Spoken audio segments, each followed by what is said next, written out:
Question 1. The performance metrics show a consistent increase in client inquiries from individuals residing in Vermont seeking financial planning services.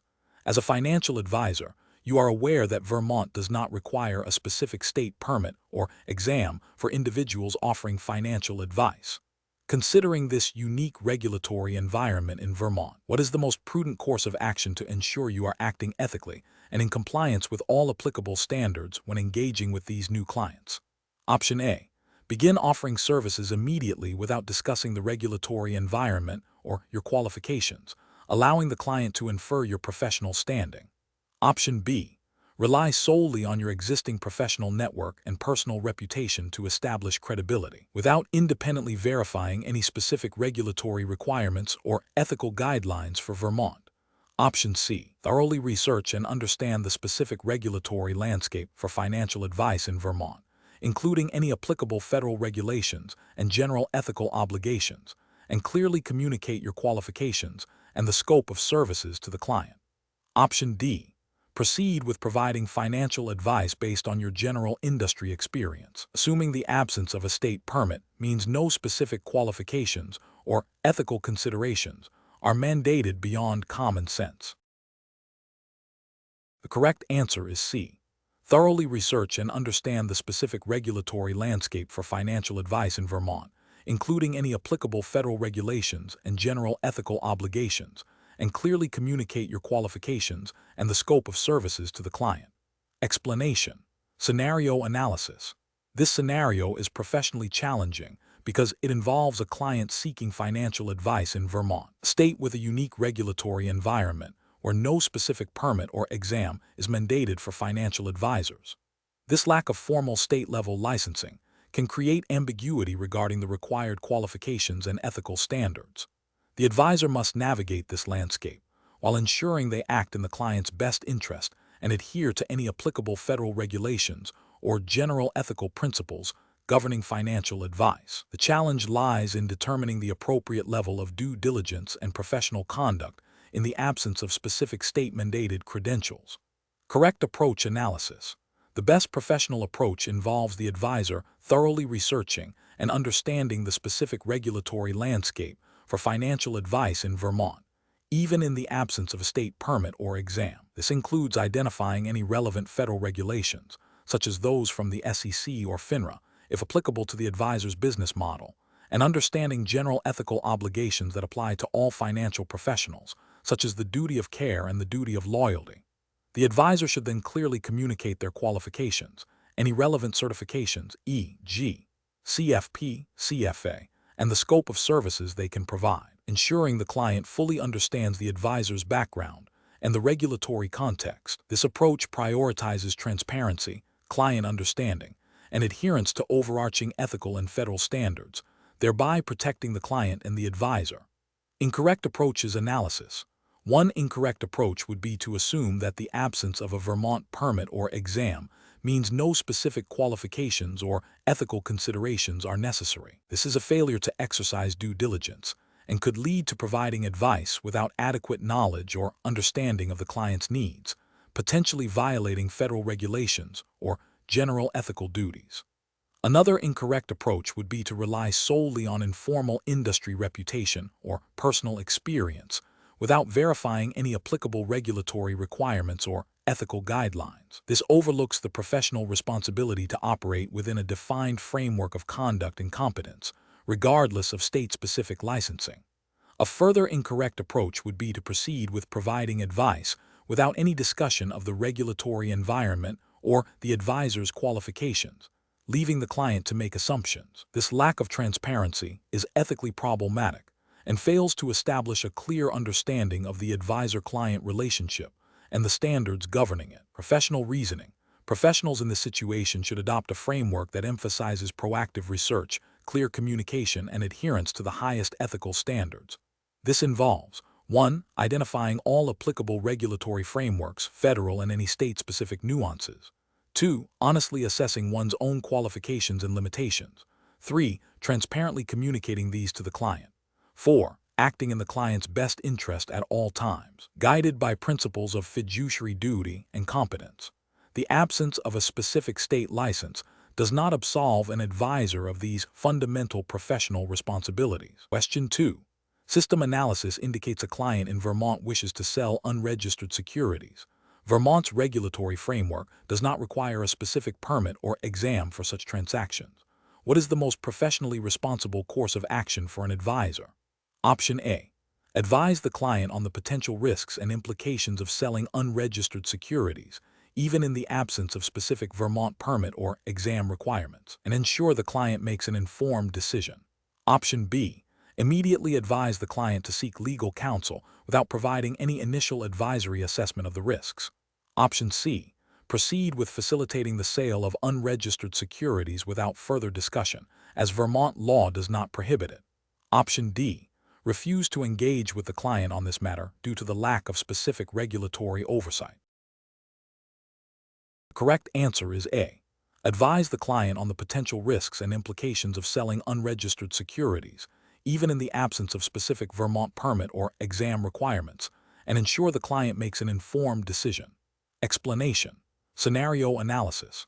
This scenario is professionally challenging because it involves a client seeking to engage in activities that are not regulated in Vermont, specifically the sale of unregistered securities. The absence of a specific permit or exam requirement in Vermont for such transactions creates a gray area, requiring careful judgment to ensure compliance with broader ethical obligations and investor protection principles, even if no direct state-level violation occurs.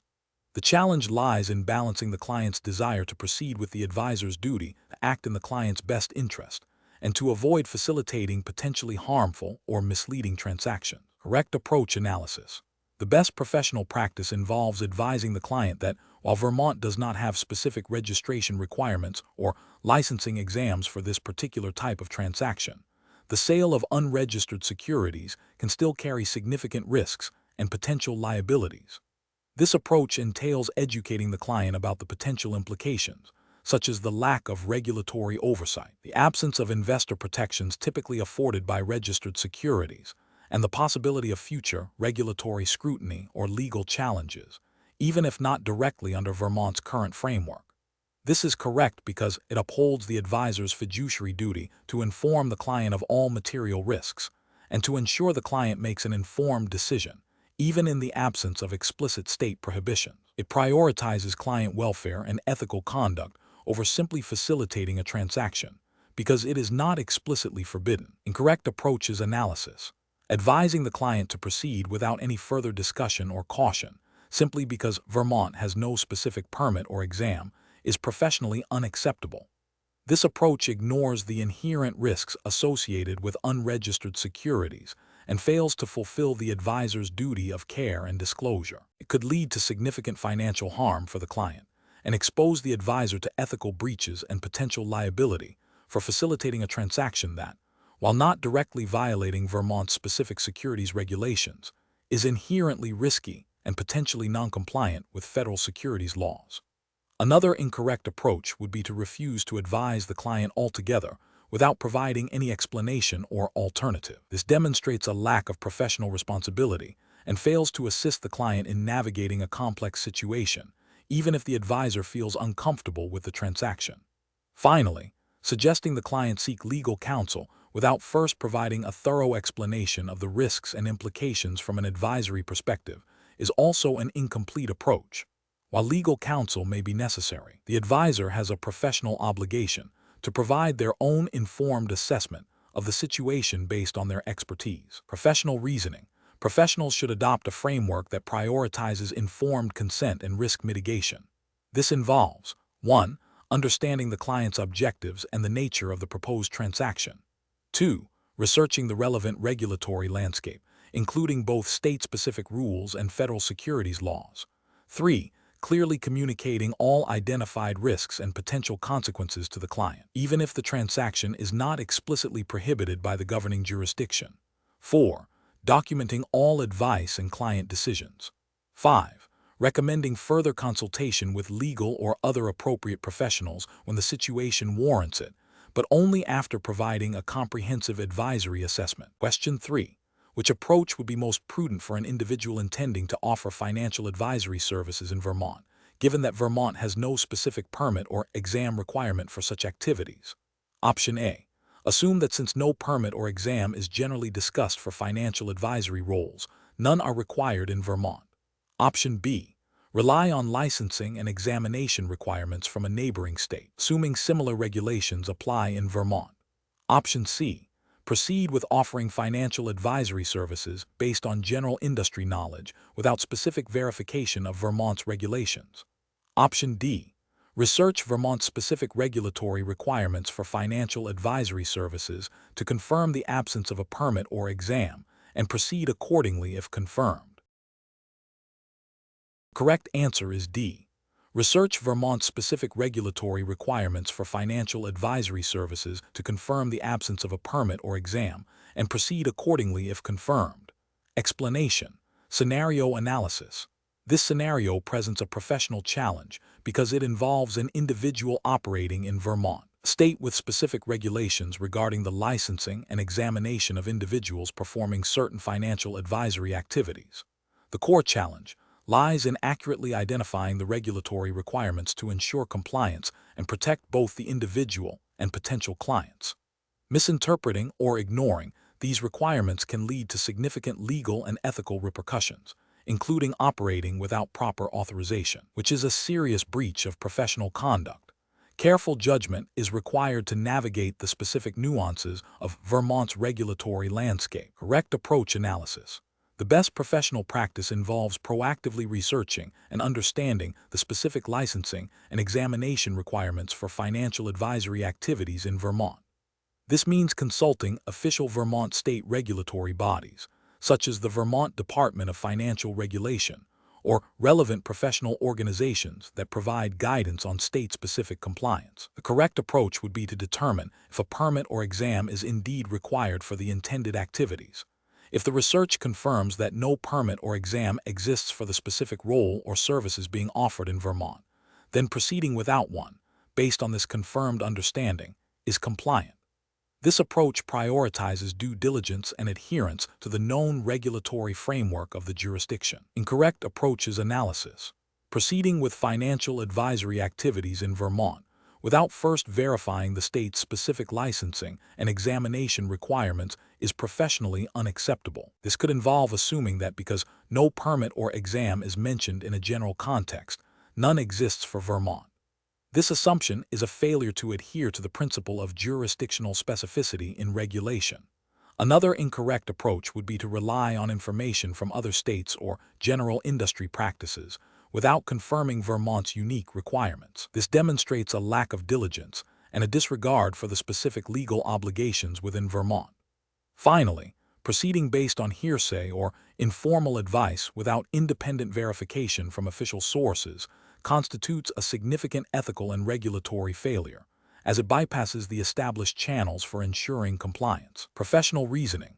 Professionals operating in any jurisdiction must adopt a proactive and diligent approach to understanding and complying with local regulations.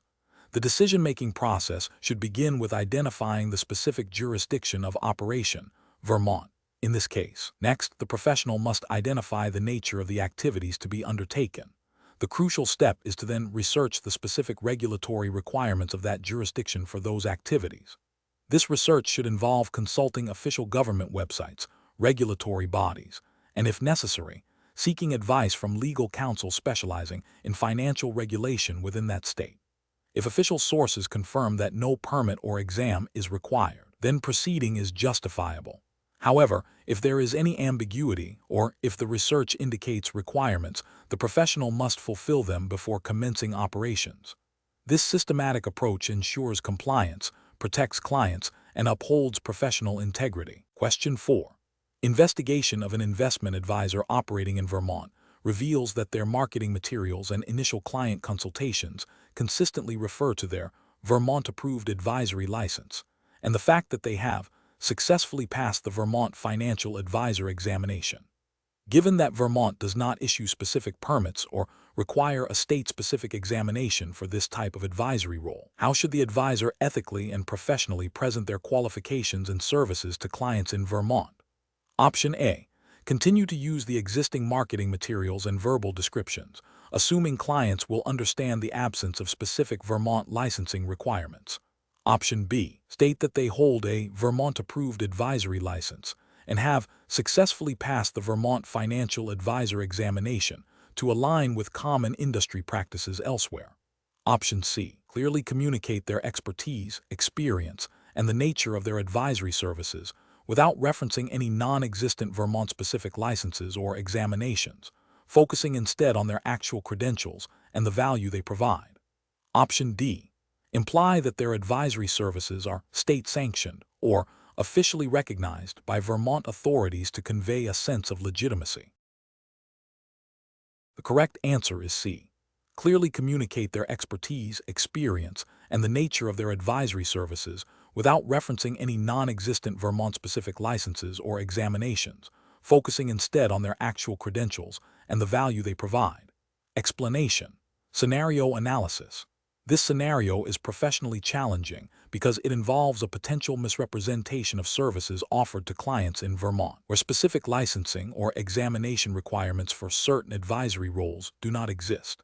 The challenge lies in ensuring that, while operating within the legal framework of Vermont, advisors do not create an impression of holding credentials or qualifications that are not formally recognized or tested within the state, thereby misleading clients. Ethical practice demands transparency and avoiding any implication of a higher level of formal validation than actually exists. Correct approach analysis. The best professional practice involves clearly communicating the nature of the advisory services provided and the basis of the advisor's expertise without implying formal state-issued credentials or examinations that do not exist in Vermont. This approach prioritizes transparency and client understanding, ensuring that clients are aware of the advisor's qualifications and the scope of services based on experience, education, or other relevant factors, rather than non-existent state-mandated permits or exams.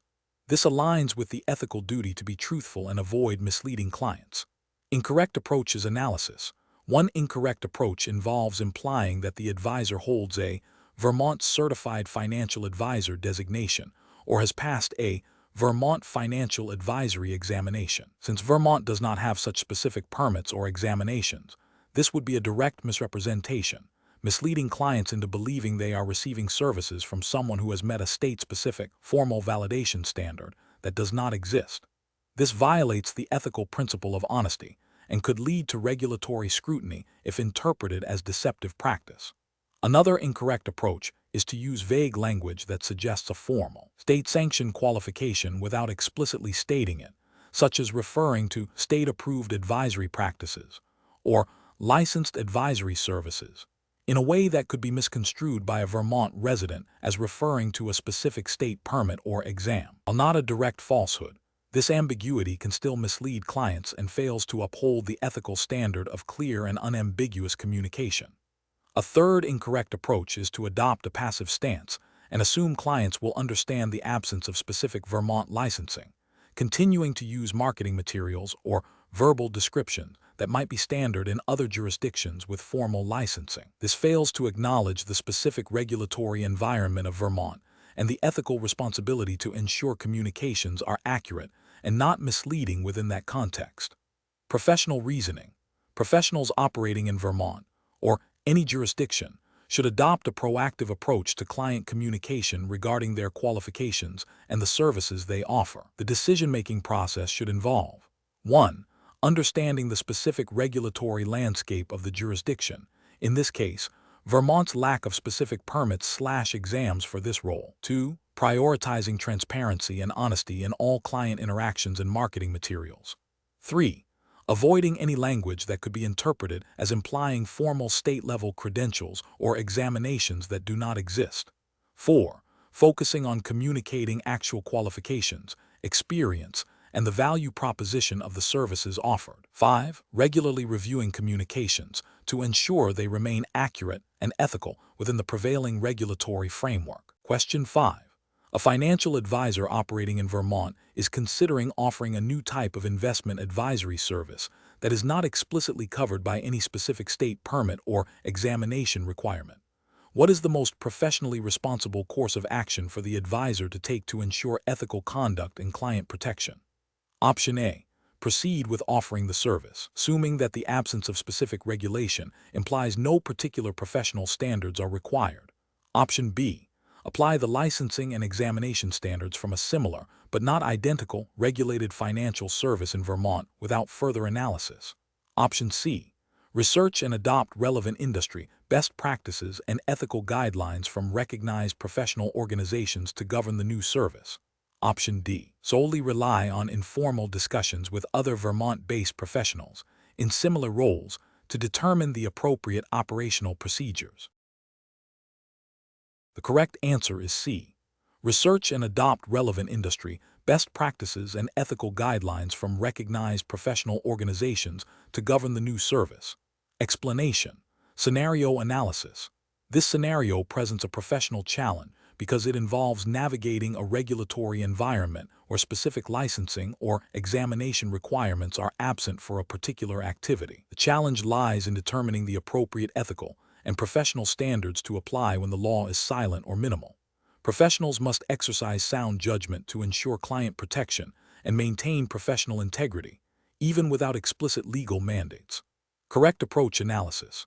The best professional practice involves proactively identifying and adhering to industry best practices and ethical guidelines that promote client welfare and competence, even in the absence of a specific Vermont permit or exam. This approach recognizes that a lack of explicit regulation does not equate to a lack of responsibility. By consulting professional organizations, industry standards, and ethical codes, a professional can establish a robust framework for conducting business that prioritizes client interests and upholds the reputation of the profession. This aligns with the general ethical duty of care and competence expected of all professionals. Incorrect approach is analysis.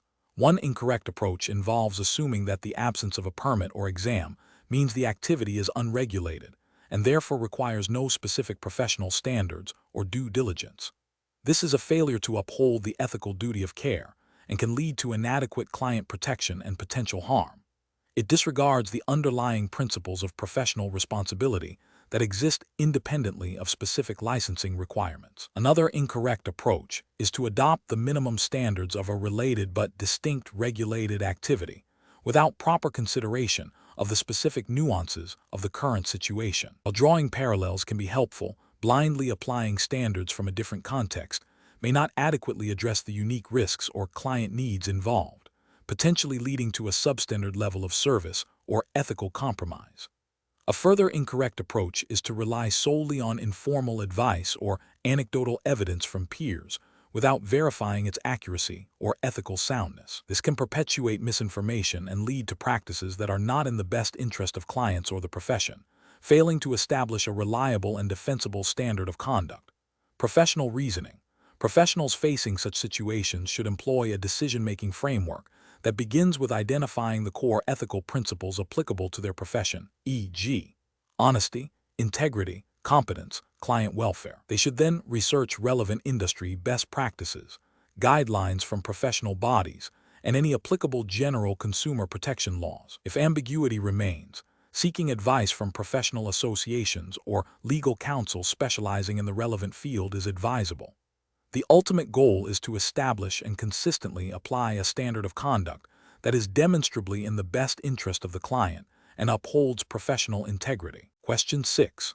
Governance review demonstrates that a financial advisor operating in Vermont is seeking to provide guidance to a client on investment strategies. Vermont law does not require a specific permit or examination for the type of general financial guidance the advisor intends to offer.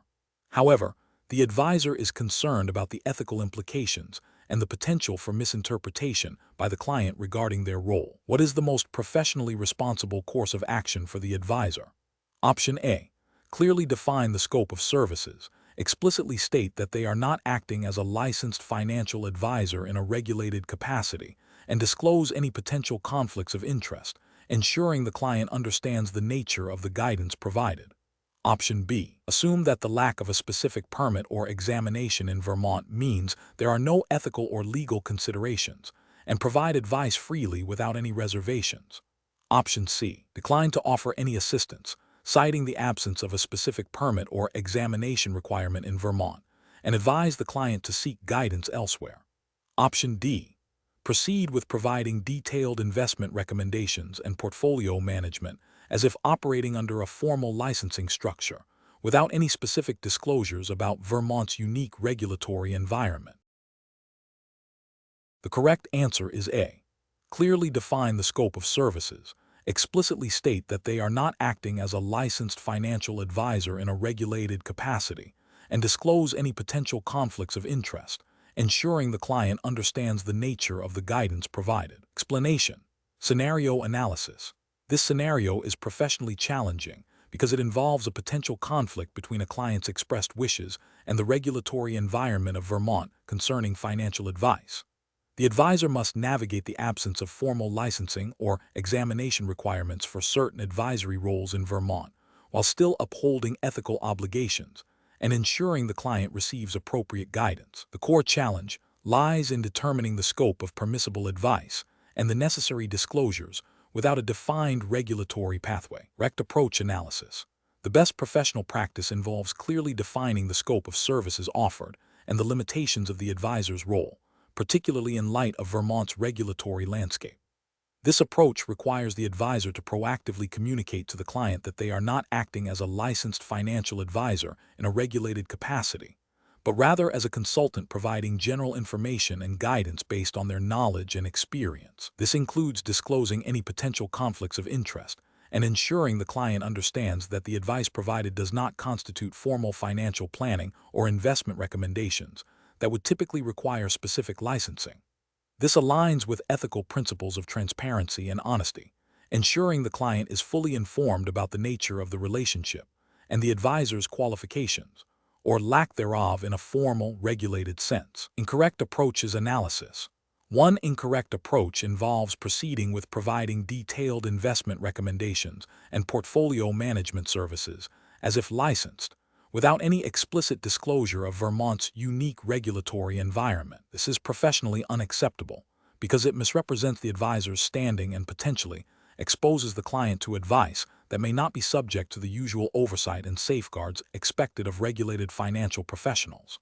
It violates the ethical duty of candor and could lead to regulatory scrutiny if the advisor's activities are deemed to fall within a regulated area, even if no specific permit or exam exists for that exact role in Vermont. Another incorrect approach is to refuse to offer any assistance whatsoever, citing the lack of a specific permit or exam. A caution is warranted. An outright refusal without exploring the boundaries of permissible guidance is also professionally suboptimal. Vermont's regulatory framework, while lacking specific permits or exams for certain advisory functions, does not necessarily preclude all forms of guidance. An ethical advisor should seek to understand what level of information sharing or general advice is permissible and beneficial to the client within the existing framework, rather than defaulting to complete inaction. This approach fails to meet the client's needs where legitimate assistance could be provided. A further incorrect approach is to assume that the absence of a permit or exam means there are no ethical or legal considerations. This is a dangerous assumption. Even without specific licensing requirements, advisors are still bound by general principles of honesty, good faith, and avoiding misrepresentation. Providing advice that is misleading or harmful, regardless of licensing status, can have serious ethical and legal repercussions. This approach disregards the fundamental professional responsibility to act in the client's best interest and to be truthful about one's capabilities and limitations. Professional reasoning. Professionals in Vermont, when faced with situations where specific licensing or examination requirements are absent, should adopt a framework of proactive disclosure and scope definition. This involves 1. Understanding the specific regulatory environment of Vermont concerning financial guidance. 2. Clearly communicating the nature of the services being offered and any limitations due to the regulatory landscape. 3. Obtaining informed consent from the client regarding the scope and limitations of the engagement. 4. Acting with integrity and transparency, avoiding any actions that could be construed as misrepresentation or misleading the client. 5. Seeking guidance from professional bodies or legal counsel if there is any ambiguity about the permissibility of certain activities. Question 7. Governance review demonstrates that an investment advisor operating in Vermont is preparing to onboard a new client who has expressed a desire for aggressive growth strategies. The advisor notes that Vermont does not have a specific state-issued permit or examination requirement for investment advisors. How should the advisor proceed to ensure ethical and compliant client engagement? Option A. Proceed with investment recommendations immediately, assuming the client's request for aggressive strategies is the sole determinant of the advisor's actions, given the lack of specific state licensing requirements. Option B. Focus solely on the client's stated investment goals without discussing the advisor's qualifications or the specific regulatory context of Vermont, as the client is the primary driver of the engagement. Option C. Advise the client that due to the absence of a specific Vermont permit or exam, the advisor cannot offer investment advice, effectively declining the engagement. Option D. Clearly explain to the client that while Vermont has no specific state permit or exam, the advisor is bound by professional ethical standards and any applicable federal regulations, detailing their qualifications and relevant registrations. The correct answer is D. Clearly explain to the client that while Vermont has no specific state permit or exam, the advisor is bound by professional ethical standards and any applicable federal regulations, detailing their qualifications and relevant registrations. Explanation. Scenario analysis. This scenario is professionally challenging because it involves a potential conflict between a client's stated wishes and the regulatory environment of Vermont concerning investment advisory services. The advisor must navigate the absence of a specific state permit or exam requirement, while ensuring they are acting ethically and in compliance with broader professional standards and any applicable federal regulations that might govern their conduct, even if Vermont itself does not have a specific licensing exam. The advisor's duty of care and fiduciary responsibility are paramount, requiring them to act in the client's best interest, which includes ensuring the client understands the implications of their investment choices and the advisor's qualifications. Correct approach analysis. The best professional practice involves the advisor clearly and comprehensively explaining to the client that while Vermont does not have a specific state-level permit or examination requirement for investment advisors, they are still bound by professional ethical standards and potentially federal regulations, such as those administered by the SEC if they meet certain thresholds.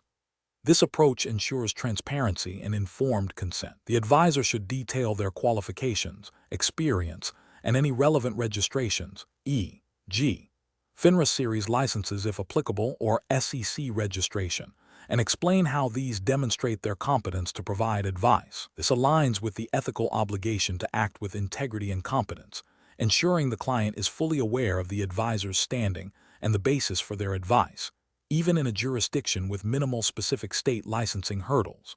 Incorrect approaches analysis. Recommending investments without a thorough discussion of the advisor's qualifications and the regulatory landscape in Vermont would be professionally unacceptable. This fails to uphold the duty of transparency and informed consent, potentially misleading the client into believing the advisor's expertise is validated by a specific state credential that doesn't exist. Proceeding with investment recommendations solely based on the client's request without addressing the advisor's own professional standing and the absence of a specific Vermont permit or exam would also be a failure. This approach neglects the advisor's responsibility to ensure the client understands the context of their advisory relationship and the advisor's professional basis.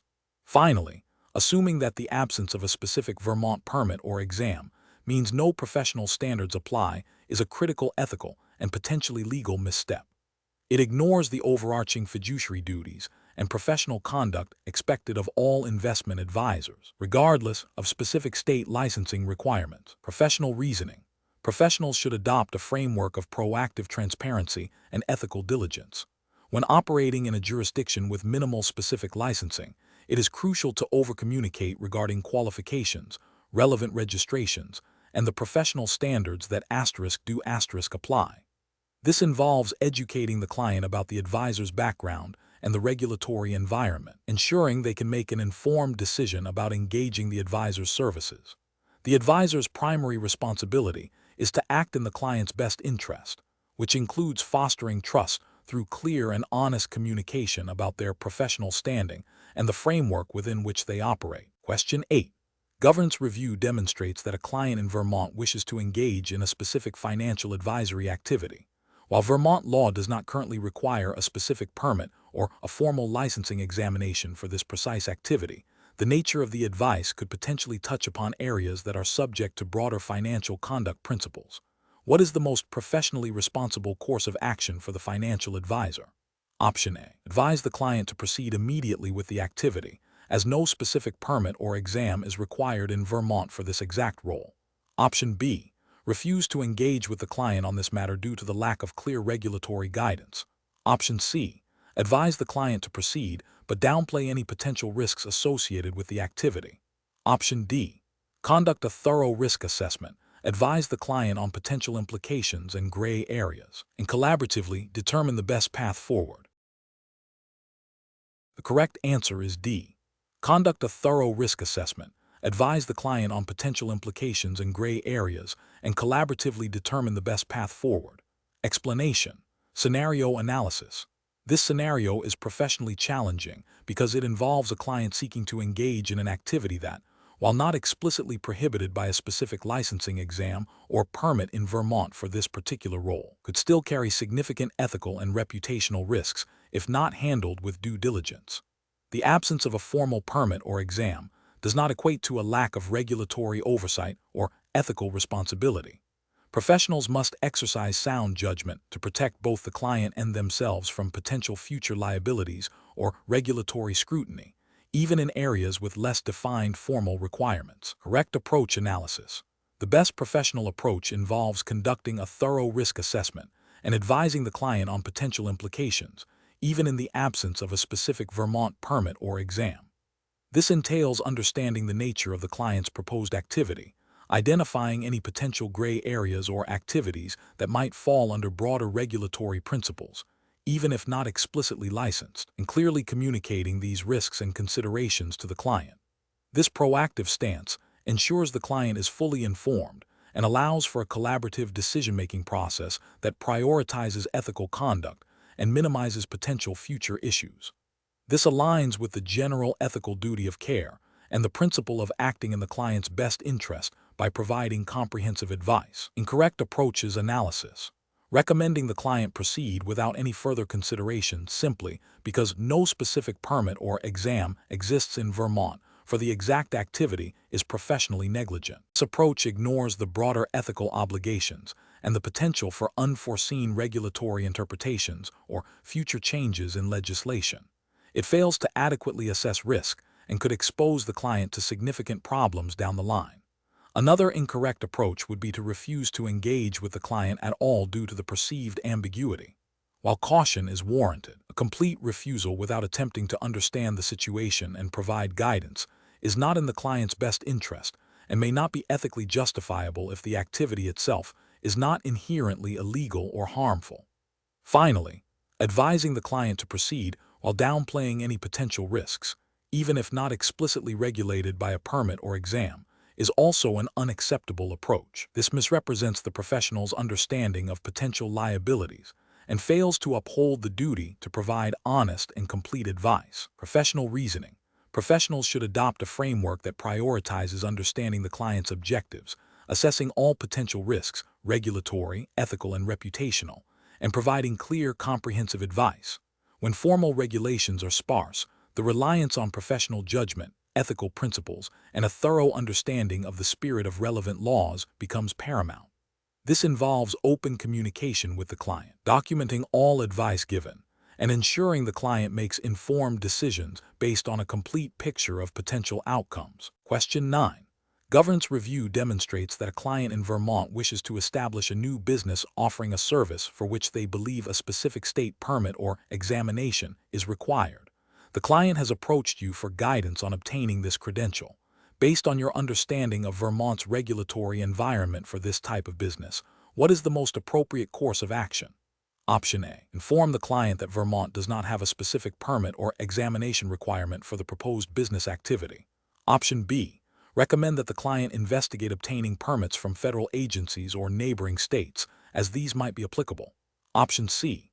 State that no further guidance can be provided since there is no specific permit or examination to obtain. Option D. Advise the client to pursue a general business license in Vermont, as this is a common requirement for all new businesses. The correct answer is A.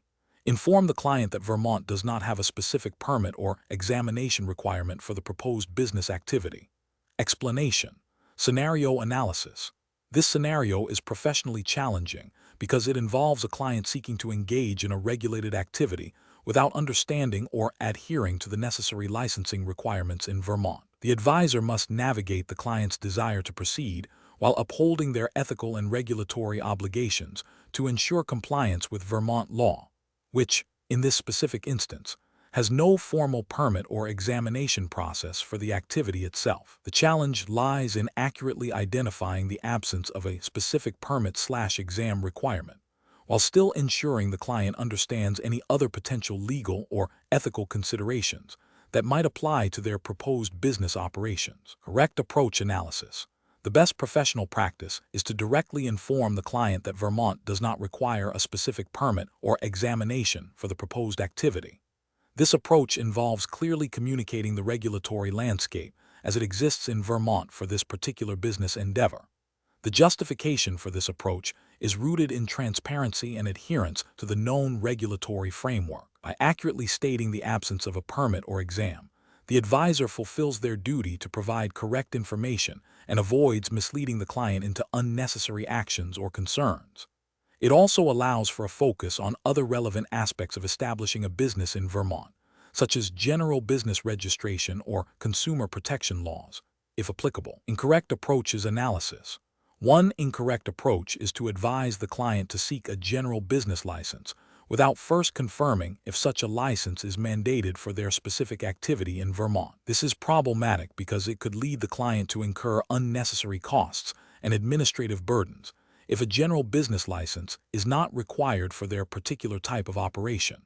It also fails to directly address the client's specific inquiry about a permit or exam. Another incorrect approach is to suggest that the client should research and potentially obtain permits from neighboring states or federal agencies without first determining if Vermont law mandates any specific licensing for the activity within its borders. This is incorrect because the advisor's primary responsibility is to guide the client according to the laws of the jurisdiction where the business will operate, which is Vermont. Diverting attention to other jurisdictions without a clear nexus to Vermont operations is inefficient and potentially misleading. A further incorrect approach is to assume that the absence of a specific permit or exam implies no regulatory oversight whatsoever, and to therefore offer no further guidance. While Vermont may not have a specific permit or exam for this activity, there may still be other general business regulations, consumer protection laws, or industry-specific guidelines that the client should be aware of. Failing to offer any further relevant advice, even if not directly related to a permit or exam, falls short of providing comprehensive professional guidance. Professional reasoning. Professionals should adopt a framework that prioritizes accurate information dissemination and client education. This involves first understanding the client's specific request and the jurisdiction in which they intend to operate. The next step is to thoroughly research the relevant regulatory framework for that jurisdiction concerning the proposed activity. If, as in this case, the research reveals no specific permit or examination requirement, the professional should clearly communicate this finding to the client. Following this, the professional should proactively consider and advise on any other potentially relevant legal or ethical considerations within that jurisdiction, even if not directly requested, to ensure the client is as well informed as possible. This approach balances directness with comprehensive guidance. Question 10. The audit findings indicate that a Vermont-based investment firm has a significant holding of a private equity investment whose fair value is being questioned. The firm has provided a valuation based on a single internal estimate. What is the most appropriate approach to determine the fair value of this investment? Option A. Rely solely on the book value of the investment as reported on the firm's balance sheet, assuming it reflects a reasonable approximation of fair value. Option B. Obtain a valuation from a single, reputable industry expert without seeking corroborating data or performing independent analysis. Option C. Accept the firm's internal estimate as the fair value, as there are no specific licensing exams or regulations in Vermont dictating valuation methodologies for such assets. Option D. Develop a valuation using a combination of independent third-party appraisals, comparable company analysis with appropriate adjustments for illiquidity, and a discounted cash flow model based on conservative and well-supported assumptions, with all methodologies and assumptions meticulously documented. The correct answer is D. Develop a valuation using a combination of independent third-party appraisals, comparable company analysis with appropriate adjustments for illiquidity, and a discounted cash flow model based on conservative and well-supported assumptions, with all methodologies and assumptions meticulously documented. Explanation: the audit findings indicate a potential misstatement in the valuation of a financial instrument held by a Vermont-based investment firm. The challenge lies in accurately determining the fair value of this illiquid asset, especially given that Vermont does not have specific licensing or examination requirements for financial professionals, meaning the onus is on the firm to establish and adhere to robust internal valuation policies. This scenario requires a deep understanding of accounting principles and a commitment to ethical valuation practices, even in the absence of explicit regulatory mandates for individual practitioners. The best professional practice involves a multifaceted valuation approach that triangulates data from various sources to arrive at defensible fair value. This includes utilizing independent third-party appraisals where feasible, comparing the asset to similar publicly traded instruments, adjusting for differences in liquidity and other factors, and employing discounted cash flow (DCF) models based on reasonable and supportable assumptions. The firm should document every step of this process meticulously, including the data sources, assumptions made, and the rationale behind any adjustments. This comprehensive approach aligns with the general ethical duty of care and the principle of presenting financial information fairly, which are foundational to sound financial practice, even without specific Vermont licensing exams. An approach that relies solely on the book value of the asset is professionally unacceptable. Book value often reflects historical cost and may not represent the current market or fair value, especially for assets that have experienced significant price fluctuations or have become illiquid. This failure to reflect current economic reality can lead to material misstatements in financial reporting. Another professionally unacceptable approach is to use a valuation derived from a single, uncorroborated source, such as an internal estimate without independent verification or comparison to market data. This lacks the necessary due diligence and can be easily influenced by internal biases, failing to meet the standard of a reasonably prudent professional. Finally, an approach that uses a valuation based on overly optimistic or unsupported assumptions in a DCF model, without clear justification or sensitivity analysis, is also professionally unsound. This can artificially inflate the asset's value and misrepresent the firm's financial position. Professionals should employ a structured decision-making process that prioritizes accuracy, transparency, and adherence to established valuation methodologies. This involves 1. Understanding the nature of the asset and its market. 2. Identifying all relevant valuation techniques. 3. Gathering and critically evaluating data from multiple, independent sources.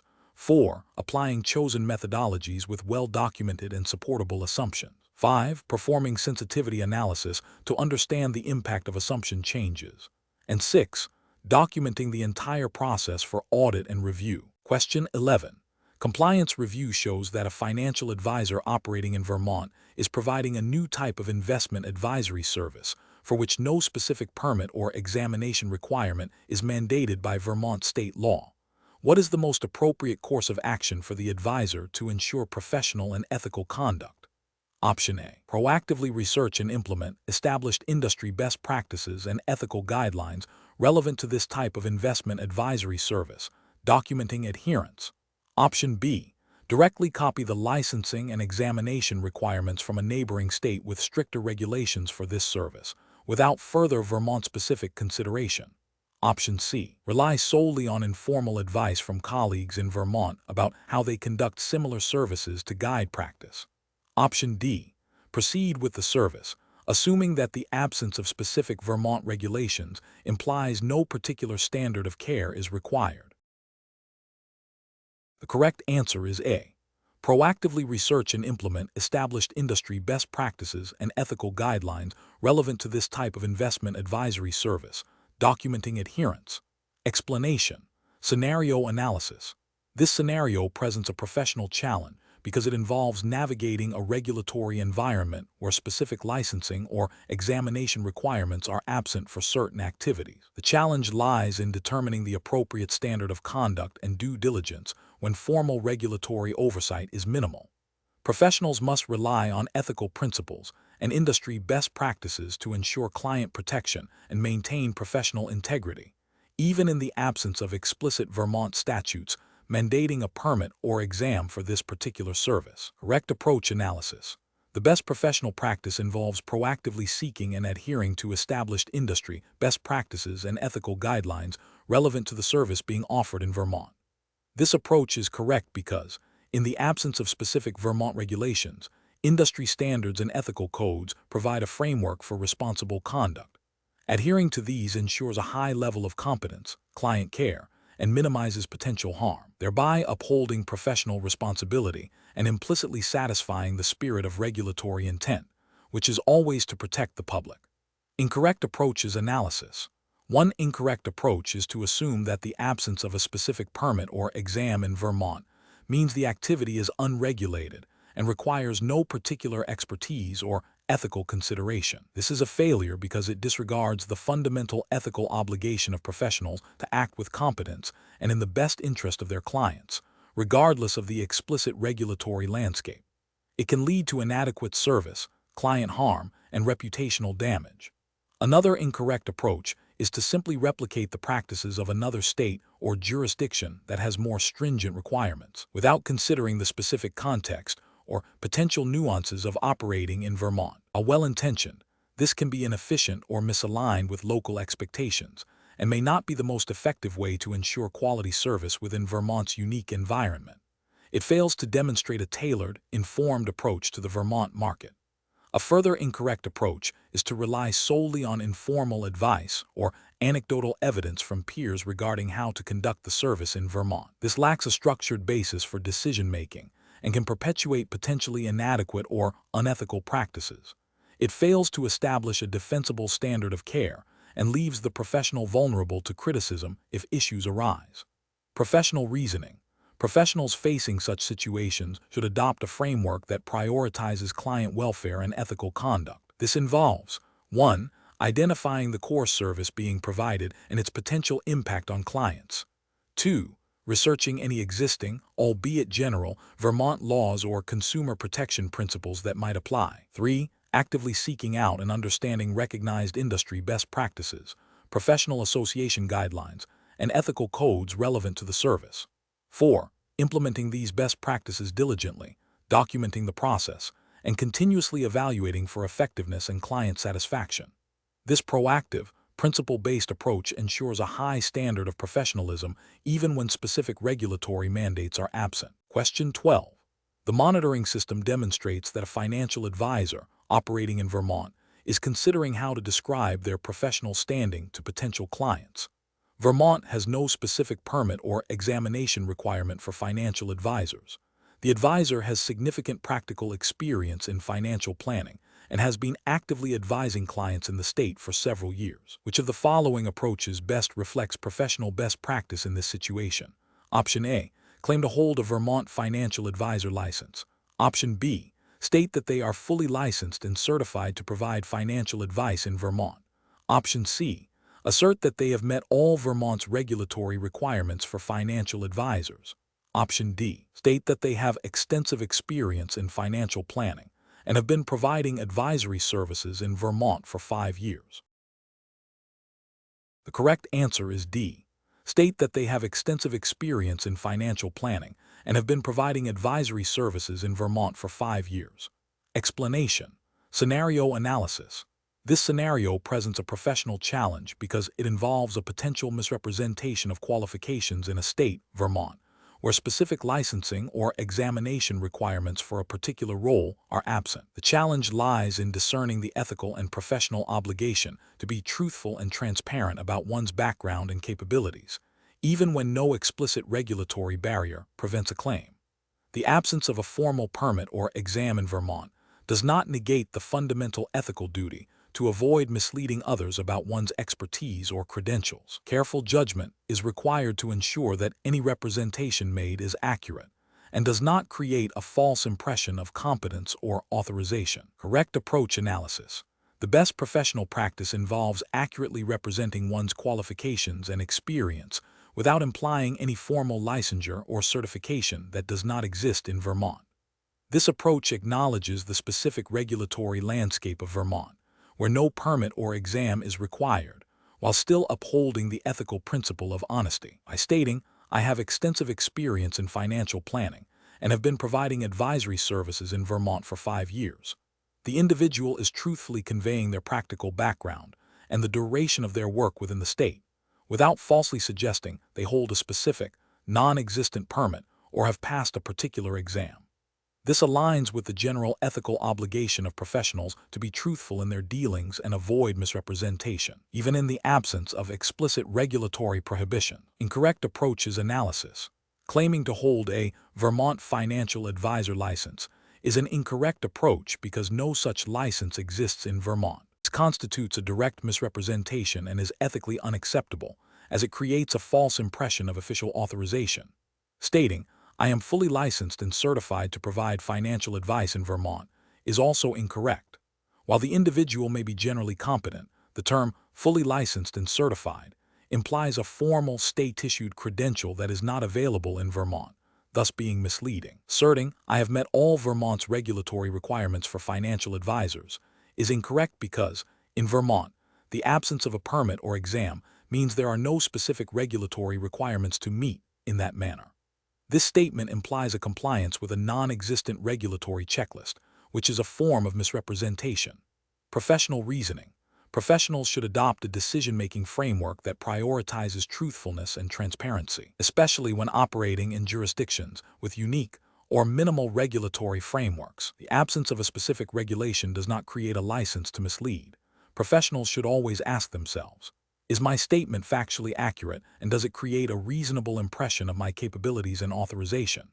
If the answer to either part is no, the statement should be revised. In situations like Vermont, where formal credentials may be absent, focusing on verifiable experience and skills, rather than implied official status, is the most ethical and professionally sound approach. Question 13. What factors should a financial advisor in Vermont consider when engaging in a new client service that is not explicitly covered by a state-issued permit or examination requirement? Option A. Proactively assessing potential risks to the client and implementing appropriate consumer protection measures, even without explicit regulatory mandates. Option B. Relying solely on common industry practices within Vermont for similar services, without independent ethical evaluation. Option C. Proceeding with the service without any specific consideration for consumer impact, as long as it is not explicitly prohibited by Vermont law. Option D.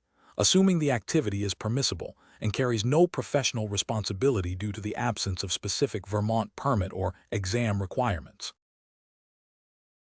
The correct answer is A. Proactively assessing potential risks to the client and implementing appropriate consumer protection measures, even without explicit regulatory mandates. Explanation.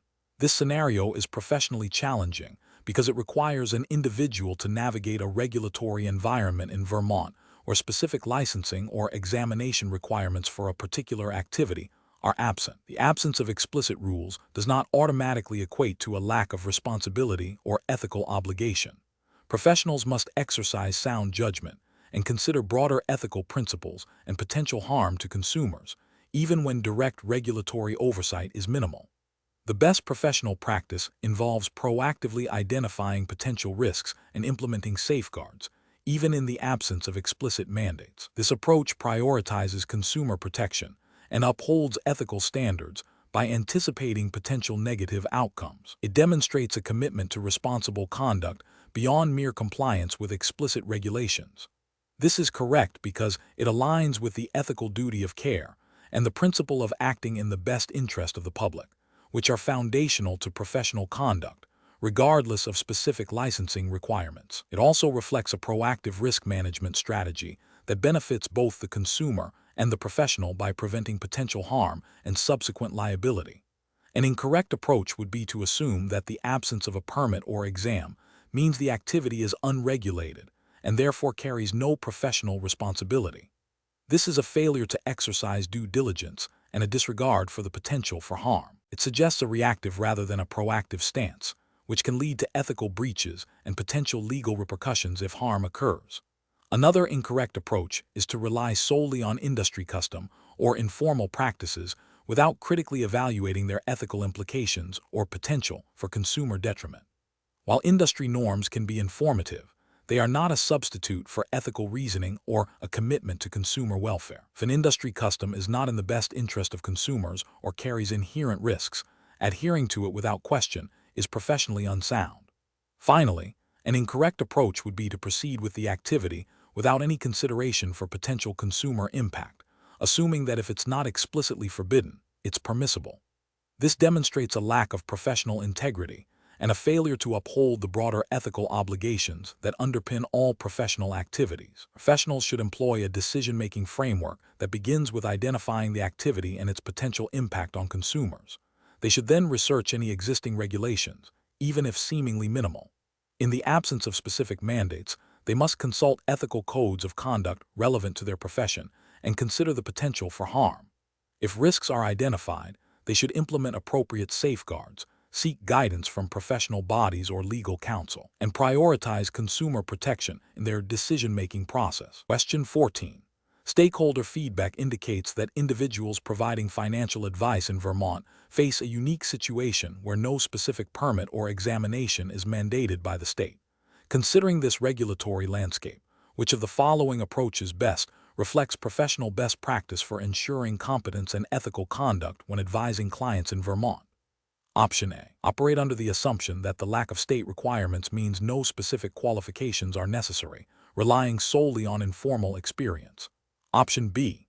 Proactively pursue industry-recognized certifications and engage in continuous professional development to demonstrate and maintain a high level of expertise, even without state-specific licensing. Option C. Focus exclusively on the transactional aspects of financial advice, avoiding any areas that might require specialized knowledge not explicitly covered by state regulations. Option D. Market oneself as an expert based on general experience, without seeking any formal validation of knowledge or skills. The correct answer is B. Proactively pursue industry-recognized certifications and engage in continuous professional development to demonstrate and maintain a high level of expertise, even without state-specific licensing. Explanation. Scenario analysis. This scenario is professionally challenging because it requires an individual to navigate the absence of formal licensing and examination requirements in Vermont, while still upholding ethical standards and ensuring client protection. The lack of a defined regulatory pathway necessitates a higher degree of personal responsibility and diligence to ensure competence and ethical conduct. The challenge lies in establishing a benchmark for professional practice when the state itself does not provide one. Correct approach analysis. The best professional practice involves proactively seeking and demonstrating competence through recognized industry standards and continuous learning, even in the absence of state-mandated permits or exams. This approach is correct because it prioritizes client well-being and ethical conduct by ensuring the individual possesses the necessary knowledge and skills to provide sound advice. While Vermont does not have a specific permit or exam, adhering to widely accepted professional standards, such as those promoted by reputable industry bodies or obtaining relevant certifications, demonstrates a commitment to competence and ethical practice, which aligns with the overarching principles of fiduciary duty and client protection inherent in financial advisory roles. This proactive stance builds trust and ensures that advice is provided with a high degree of expertise, even without a formal state-issued credential. Incorrect approach is analysis. One incorrect approach involves assuming that the absence of state-mandated permits or exams in Vermont means that no specific qualifications or knowledge are required. This is professionally unacceptable because it disregards the fundamental ethical obligation to be competent and act in the client's best interest. It creates a significant risk of providing inadequate or harmful advice due to a lack of understanding of relevant financial principles, regulations, or market dynamics. Another incorrect approach is to rely solely on informal experience or anecdotal knowledge without seeking structured learning or validation of skills.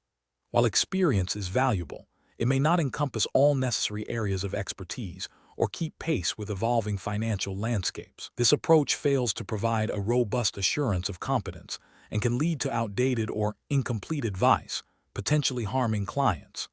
A further incorrect approach is to market oneself as an expert without any verifiable basis for that claim, such as industry certifications or demonstrated knowledge. This is ethically problematic as it misrepresents one's qualifications and can mislead clients into believing they are receiving advice from a highly qualified professional, when that is not demonstrably the case. It erodes trust and violates principles of honesty and transparency.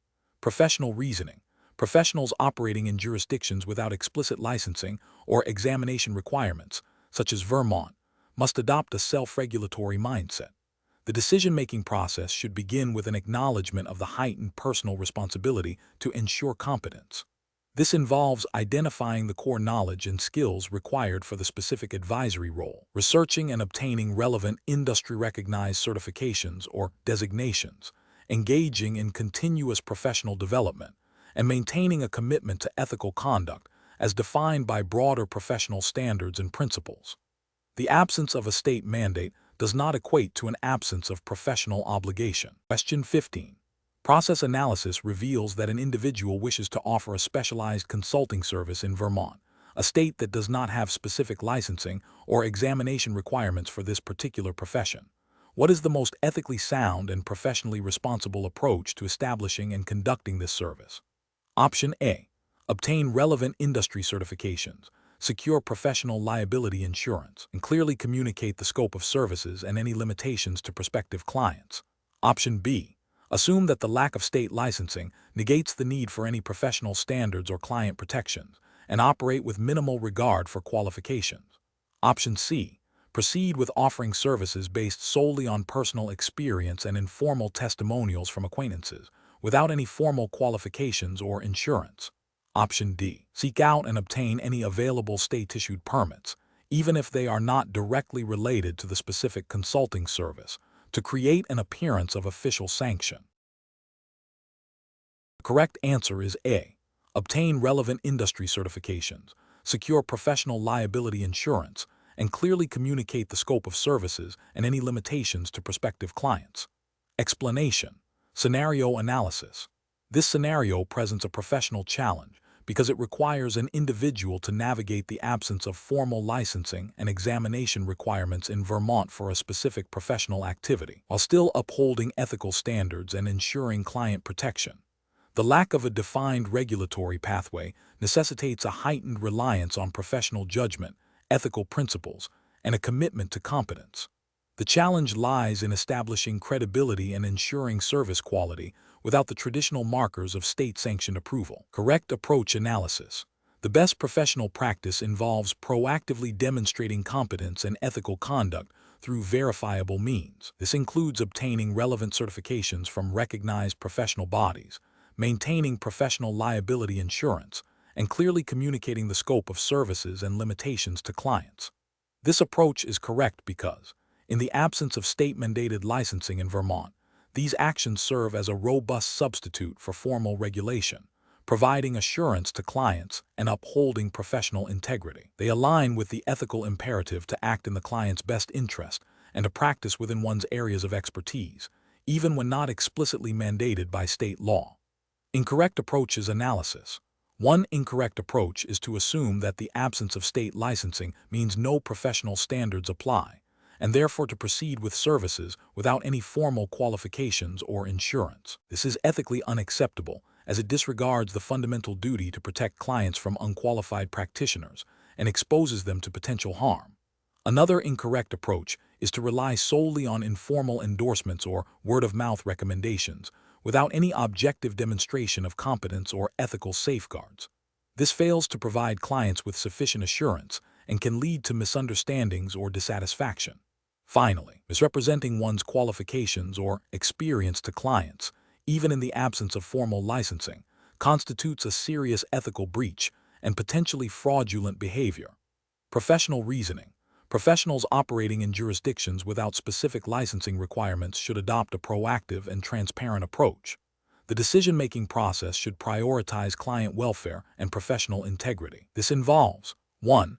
understanding the specific professional activity and identifying any relevant industry best practices or voluntary certifications. 2. Evaluating personal competence and ensuring it aligns with the services offered. 3. Implementing robust client protection measures, such as clear service agreements and professional liability insurance. 4. Communicating openly and honestly with clients about qualifications and the nature of the services provided. Question 16. Stakeholder feedback indicates a growing concern regarding the adequacy of professional conduct in Vermont, particularly in areas where specific permits or examinations are not mandated by state law. Considering this feedback, what is the most responsible and ethically sound approach for a professional operating in Vermont to ensure they are meeting the highest standards of client care and professional integrity, even in the absence of formal regulatory requirements? Option A. Proactively establish and adhere to a robust internal standard of competence and ethical conduct, engaging in continuous professional development and transparent client communication. Option B. Rely exclusively on informal knowledge and anecdotal experience, without engaging in structured learning or seeking external validation of expertise. Option C. Assume that the absence of a permit or exam in Vermont signifies a lack of stringent professional obligations and proceed with minimal oversight. Option D. Prioritize the speed and cost-effectiveness of service delivery over thoroughness and comprehensive client protection. The correct answer is A.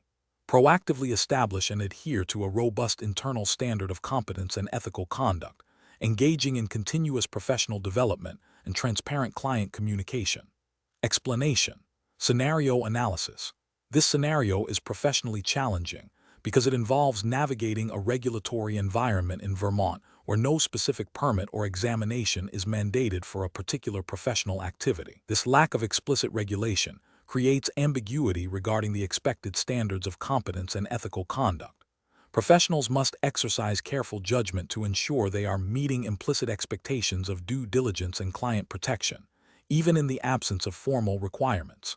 The absence of a permit or exam does not absolve a professional from their ethical obligations or the general duty of care. Correct approach analysis.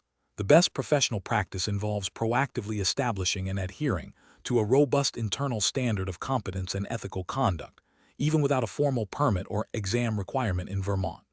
This approach demonstrates a commitment to client welfare and professional integrity by self-imposing rigorous standards that mirror or exceed industry best practices. It involves continuous professional development, thorough due diligence, and transparent communication with clients about the scope of services and limitations. This proactive stance ensures that the professional operates with a high degree of accountability and minimizes the risk of harm to clients, aligning with the overarching ethical principles of fiduciary duty and professional responsibility inherent in any client-facing role, regardless of specific permit requirements. Incorrect approach is analysis. One incorrect approach involves assuming that the absence of a permit or exam in Vermont means there are no professional obligations or standards to uphold. This can lead to a casual or negligent approach to client service, potentially resulting in inadequate advice or actions that fall below an acceptable standard of care, thereby breaching ethical duties and potentially exposing the professional to liability. Another incorrect approach is to rely solely on informal knowledge or anecdotal experience without any structured learning or verification. While experience is valuable, it should be supplemented by a commitment to ongoing education and staying abreast of relevant developments. Without this, a professional might operate with outdated information or incomplete understanding, which is ethically unsound and detrimental to clients. A third incorrect approach is to prioritize expediency or cost saving over thoroughness and client protection. This might involve cutting corners in research, due diligence, or client communication, driven by a desire to complete tasks quickly or cheaply. Such an approach disregards the fundamental ethical obligation to act in the best interests of the client and can lead to significant professional and legal repercussions. Professional reasoning. Professionals operating in jurisdictions with minimal or no specific licensing requirements, such as Vermont in this context, must adopt a self-regulatory mindset. The decision-making process should begin with an understanding of the inherent ethical duties owed to clients. This involves identifying the core principles of the profession, such as competence, integrity, confidentiality, and acting in the client's best interest. Professionals should then actively seek out best practices within their field, engage in continuous learning, and establish clear internal protocols for service delivery. Transparency with clients about the scope of services, limitations, and the professional's qualifications is paramount. When faced with ambiguity, the guiding principle should always be to err on the side of caution and prioritize client protection and professional integrity. Question 17.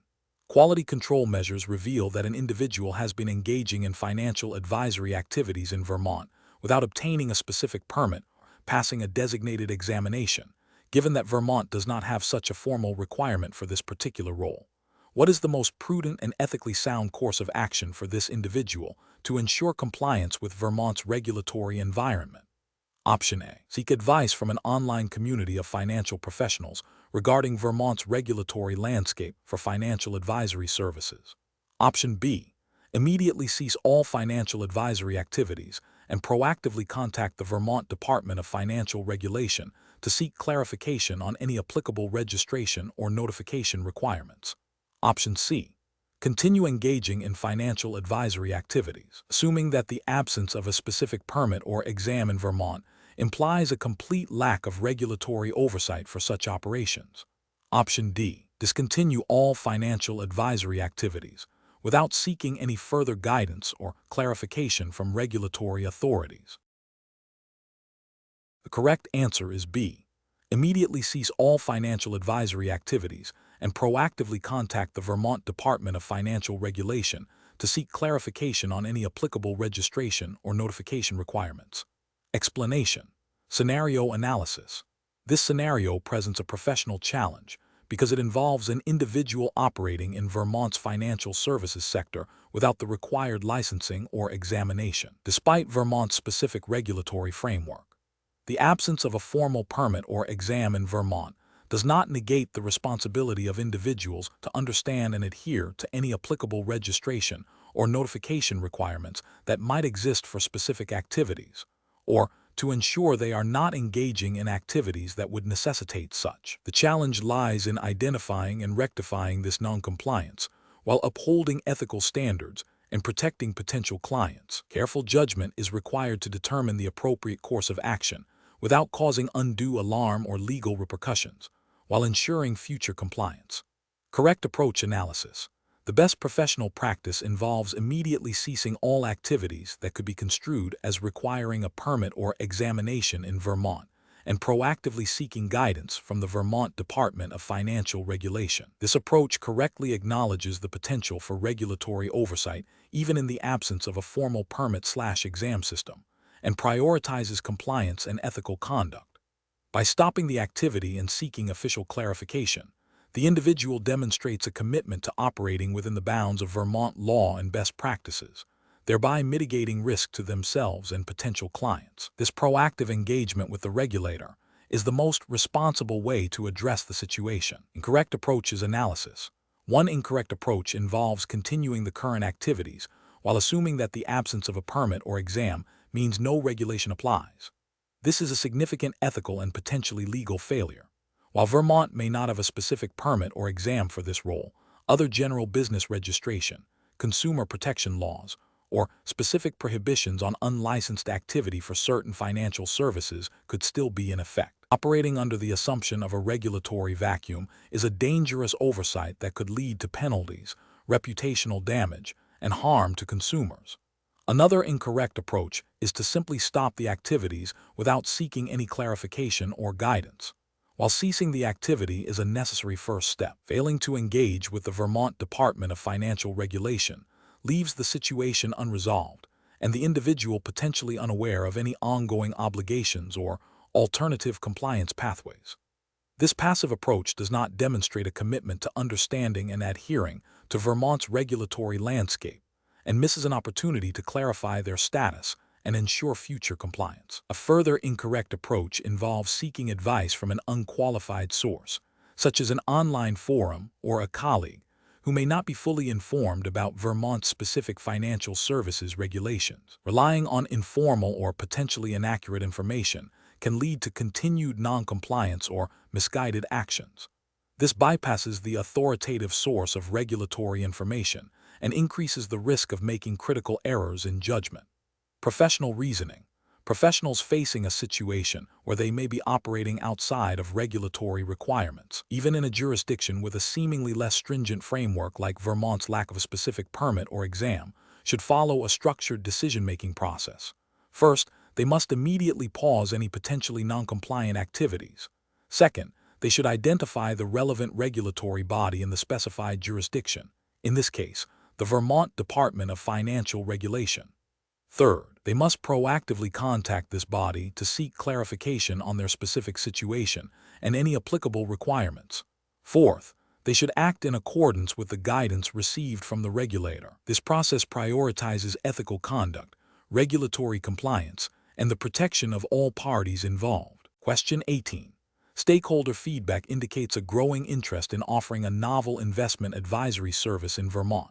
However, Vermont's regulatory framework does not currently mandate a specific permit or examination for this particular type of advisory service. Considering this regulatory landscape, which approach best ensures ethical conduct and client protection? Option A. Implement the exact same licensing and operational procedures as required in a neighboring state with much stricter financial regulations, without assessing their relevance to Vermont. Option B. Proactively research and adhere to established industry best practices and ethical guidelines for investment advisory services, seeking external professional guidance if necessary, to ensure client interests are paramount. Option C. Proceed with offering the service, assuming that the absence of specific Vermont regulations implies full permissibility and no further due diligence is required. Option D. Base the decision to offer the service and its operational parameters solely on the recommendations of the primary business partner, who stands to gain the most from its immediate launch. The correct answer is B. Proactively research and adhere to established industry best practices and ethical guidelines for investment advisory services, seeking external professional guidance if necessary, to ensure client interests are paramount. Explanation. Scenario analysis. This scenario presents a professional challenge because it requires an individual to navigate a regulatory environment in Vermont where specific licensing or examination requirements for a particular financial service are absent. The challenge lies in determining the appropriate ethical and professional standards to uphold when the law itself does not provide explicit guidance. This necessitates a reliance on broader professional principles and best practices to ensure client protection and maintain professional integrity. Correct approach analysis. The best professional practice involves proactively seeking clarity and adhering to the highest ethical standards, even in the absence of explicit Vermont regulations. This approach recognizes that a lack of specific prohibition does not equate to an endorsement of any practice. It involves understanding the spirit of financial regulation, which generally aims to protect consumers and ensure fair dealing. By consulting with industry best practices and potentially seeking guidance from professional bodies or legal counsel familiar with financial services in Vermont, an individual can establish a robust framework for conduct that prioritizes client interests and minimizes risk, thereby acting in a manner consistent with the underlying principles of consumer protection that most financial regulations aim to achieve. Incorrect approaches analysis. One incorrect approach is to assume that the absence of a permit or exam in Vermont means any financial activity is permissible without further consideration. This fails to acknowledge that ethical obligations and professional standards extend beyond minimum legal requirements. It risks engaging in practices that, while not explicitly illegal in Vermont due to a regulatory gap, could still be considered unethical, harmful to clients, or fall under broader consumer protection laws or professional conduct rules.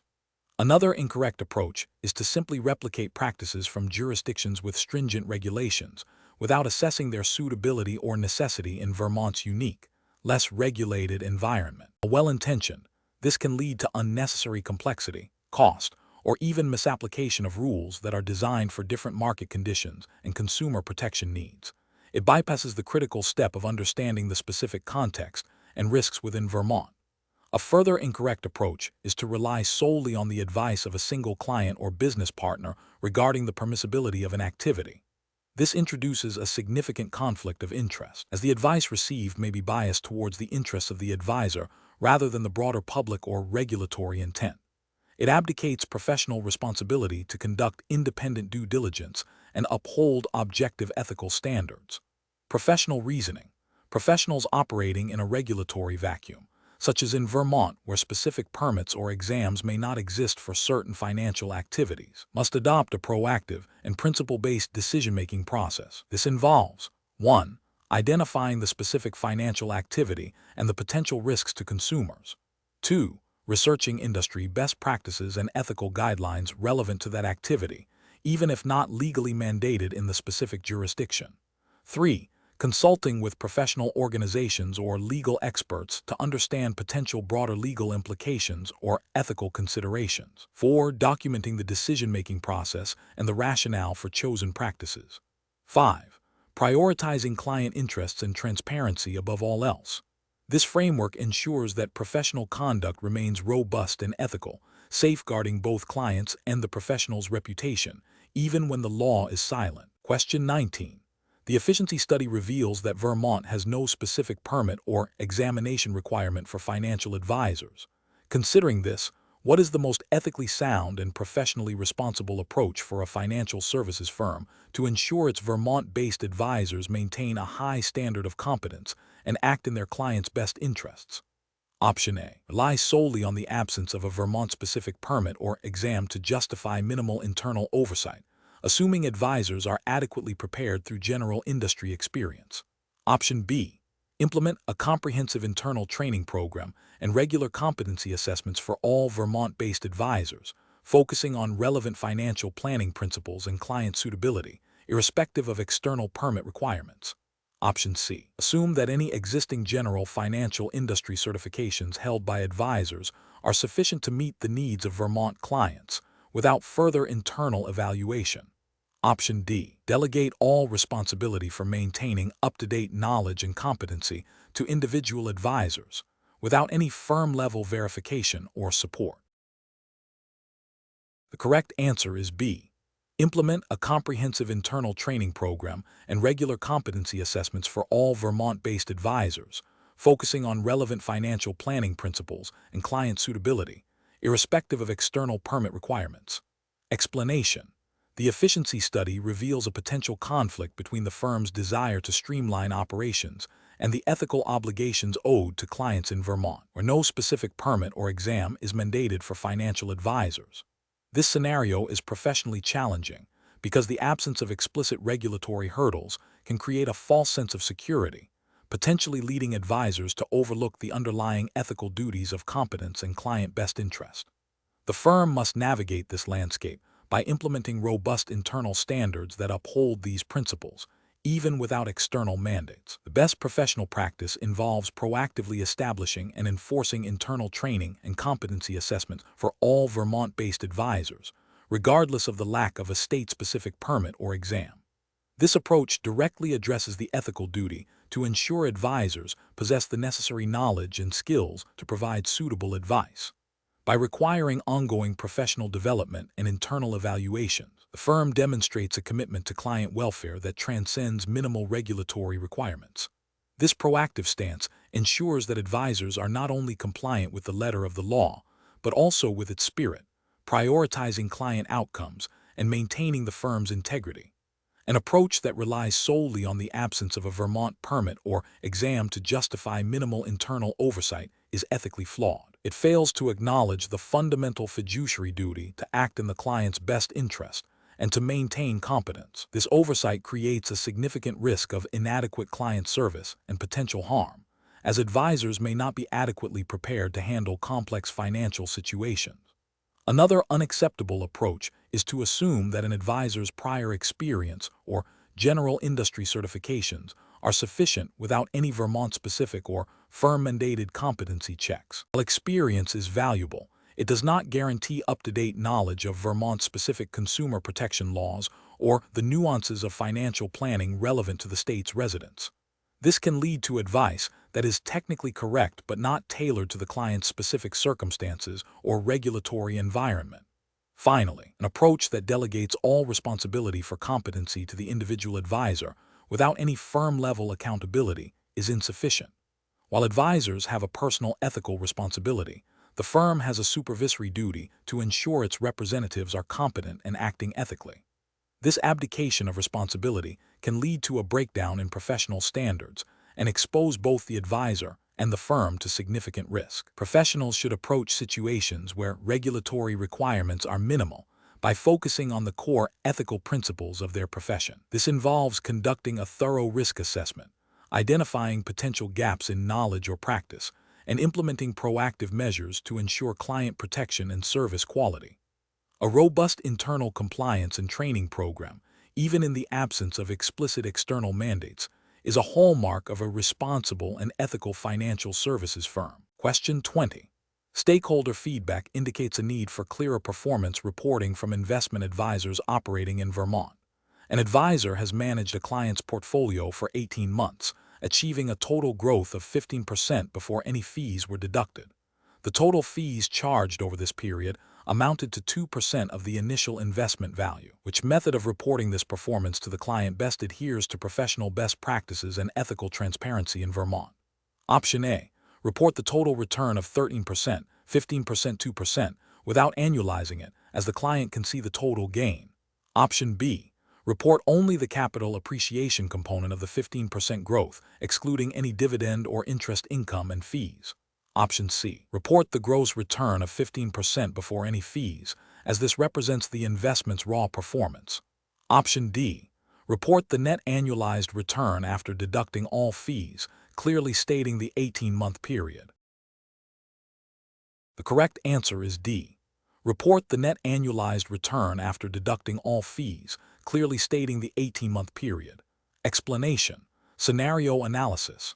This scenario presents a professional challenge related to the accurate calculation and reporting of investment performance in Vermont, where no specific permit or examination is mandated for investment advisors. The absence of formal regulatory hurdles for entry means that the onus is entirely on the advisor to adhere to best practices and ethical standards to ensure client trust and accurate financial representation. The challenge lies in demonstrating competence and transparency in performance reporting, especially when dealing with varying fee structures and investment horizons, which can significantly impact the net return experienced by the client.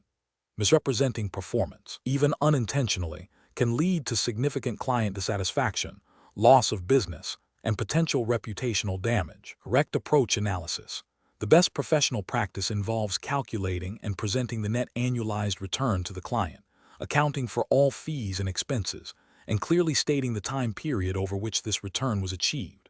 This approach is correct because it provides the client with the most accurate and relevant measure of their investment's performance after all costs have been deducted. Vermont's regulatory environment, while lacking specific licensing exams, implicitly expects advisors to act in the client's best interest and provide transparent, truthful information. Presenting a net annualized return aligns with this expectation by offering a clear, comparable metric that reflects the client's actual experience. For example, if an investment grew by 10% before fees, but fees amounted to 1% of the total assets, the net return is 9%. Annualizing this return over the holding period provides a standardized measure of growth. The formula for annualized return is \text annualized return equals \left. \frac text ending value \text beginning value \text beginning value \right \frac 1 text years 1 adjusted for fees. Incorrect approaches analysis. Presenting only the gross return before fees fails to provide the client with a true picture of their investment's profitability. This is ethically problematic as it omits a significant factor affecting the client's net gain and can be misleading. While not explicitly prohibited by a specific Vermont regulation due to the lack of a formal licensing exam, it violates the fundamental ethical principle of transparency and acting in the client's best interest. Calculating the total return without annualizing it can be misleading for investments held for periods other than 1 year. Clients often expect to understand performance on an annual basis for comparison purposes. Failing to annualize can distort the perceived success of an investment, especially if it has been held for a shorter or longer duration. This lack of standardization hinders effective client understanding and comparison. Focusing solely on the investment's capital appreciation without considering the impact of dividends or interest income and then not accounting for fees, provides an incomplete performance picture. This approach omits crucial components of total return, and by extension, the net return experienced by the client. It is a failure in providing comprehensive and accurate performance reporting. Professional reasoning. Professionals in Vermont, even without a formal licensing exam, must operate under a strong ethical framework. When evaluating investment performance for clients, the decision-making process should prioritize transparency, accuracy, and client understanding. This involves 1. Identifying all components of return, capital appreciation, dividends, interest. 2. Determining all applicable fees and expenses. 3. Calculating the net return by subtracting all costs from the gross return. 4. Annualizing the net return to provide a standardized and comparable metric. 5. Clearly communicating the methodology and the time period to the client. This systematic approach ensures that clients receive information that is both accurate and meaningful for their financial decision-making.